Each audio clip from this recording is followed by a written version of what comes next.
নামে গরুর দুধ, কিন্তু আসেনি গরু থেকে। এর মধ্যে মেশানো হয়েছে সয়াবিন তেল, সোডা, চিনি ও লবণ। প্রথমে আমরা হাফ কেজি দুধ নিচ্ছি, হাফ কেজি তেল নিচ্ছি, অল্প একটু খাই সোডা নিচ্ছি, চিনি নিয়ে আমরা সবকিছু মিশ্রণ করে দেখাবো যে কিভাবে ভেজাল দুধ তৈরি হয়। বিশেষ মিশ্রণ ব্যবহার করে গরুর দুধে ভয়ঙ্কর ভেজাল করা হচ্ছে। মানুষ না জেনে খাচ্ছে ভয়ঙ্কর এ দুধ। ৭১-এর অনুসন্ধানে উঠে এসেছে এই ভয়াবহ ঘটনা। এই ভেজাল দুধ সরবরাহ করা হচ্ছে বিভিন্ন দুগ্ধজাত কোম্পানি ও কারখানায়। এতে ক্ষতির মুখে পড়ছেন খামারিরা, আর স্বাস্থ্য ঝুঁকিতে পড়ছেন সাধারণ মানুষ। গাভী দোহানো নয়, হাতেই তৈরি হচ্ছে দুধ। চোখ কপালে ওঠার মতো এমন কার্যক্রম চালাচ্ছে একটি চক্র। প্রথমেই ব্লেন্ডারে দুধ আর সমপরিমাণ সয়াবিন তেল ঢালা হয়। এরপর বাকি উপকরণ মিশিয়ে ঘুরিয়ে নিলেই তৈরি হয় ঘন সাদা মিশ্রণ। এতেই বাড়ে দুধের ফ্যাটের মাত্রা। এই মিশ্রণ এতই ঘন হয় যে বেশি করে পানি মেশালেও আসল দুধের মতোই দেখায়। এখন এটা দেখছেন, এটা একদম অরিজিনাল পানি। পানির সাথে মিশিয়ে দেখেন দুধ, পুরো অরিজিনাল দুধ বানাবো।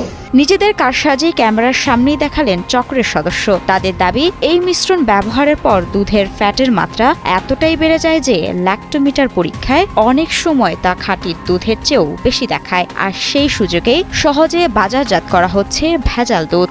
এই দুধটি বা আপনার ভেজাল প্রমাণ করার কোনো অপশন আছে? মনে হচ্ছে একদম খাঁটি গাভীর দুধ, কেবল দোয়ানো হলো।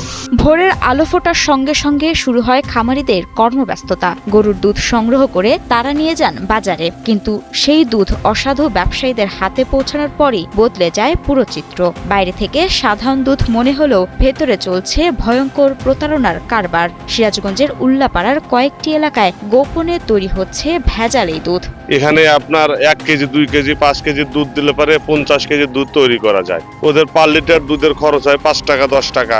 অবৈধ পন্থায় যে দুধগুলো বাজারে দিচ্ছে, এই কারণে আমাদের খামারিরা ক্ষতিগ্রস্ত এবং দেশও ক্ষতিগ্রস্ত হচ্ছে। উপজেলার লাহিড়ী, মোহনপুর, উধুনিয়া ও বঙ্গপাঙ্গাসী ইউনিয়নের বিভিন্ন গ্রামে দীর্ঘদিন ধরে সক্রিয় রয়েছে এই চক্র। কম দামে এসব ভেজাল দুধ সরবরাহ করা হচ্ছে দেশের বিভিন্ন দুগ্ধজাত কোম্পানি ও কারখানায়। এতে সবচেয়ে বেশি ক্ষতিগ্রস্ত হচ্ছেন স্থানীয় খামারিরা। আগে ছিল 60 টাকা করে, এখন 40-45 টাকা দাম দেয়। ভেজাল দুধ বাজারে ছড়িয়ে পড়ায় সন্তানের খাদ্য নিরাপত্তা নিয়ে উদ্বেগ প্রকাশ করেছেন অভিভাবকরাও। বিশেষ করে শিশুদের স্বাস্থ্য ঝুঁকি নিয়ে দুশ্চিন্তায় রয়েছেন সচেতন মায়েরা। এদিকে ভেজাল দুধের কারবারিদের বিরুদ্ধে কঠোর ব্যবস্থা নেওয়ার আশ্বাস দিয়েছেন উপজেলা নির্বাহী কর্মকর্তা। নিত্য প্রয়োজনীয় খাদ্যে যে ভেজাল দিবে তাদের বিরুদ্ধে আমরা কঠোর অবস্থানে থাকবো উপজেলা প্রশাসন। সোডা, অতিরিক্ত চিনি, লবণ ও তেল মিশ্রিত দুধ নিয়মিত খেলে কিডনি, লিভার ও হজমজনিত নানা জটিলতা তৈরি হতে পারে বলে জানান চিকিৎসকরা। ভেজাল দুধ খেলে বিভিন্ন ধরনের শারীরিক সমস্যা হতে পারে। ইউরিয়া বা অতিরিক্ত রাসায়নিক পদার্থ দুধে মিশানো হলে অনেক সময় কিডনি বিকল হয়ে যেতে পারে। এছাড়া ভেজাল দুধ যদি কেউ খেয়ে থাকে, দীর্ঘমেয়াদী ভেজাল দুধ খেলে লিভার ক্যান্সার হওয়ার সম্ভাবনা থাকে।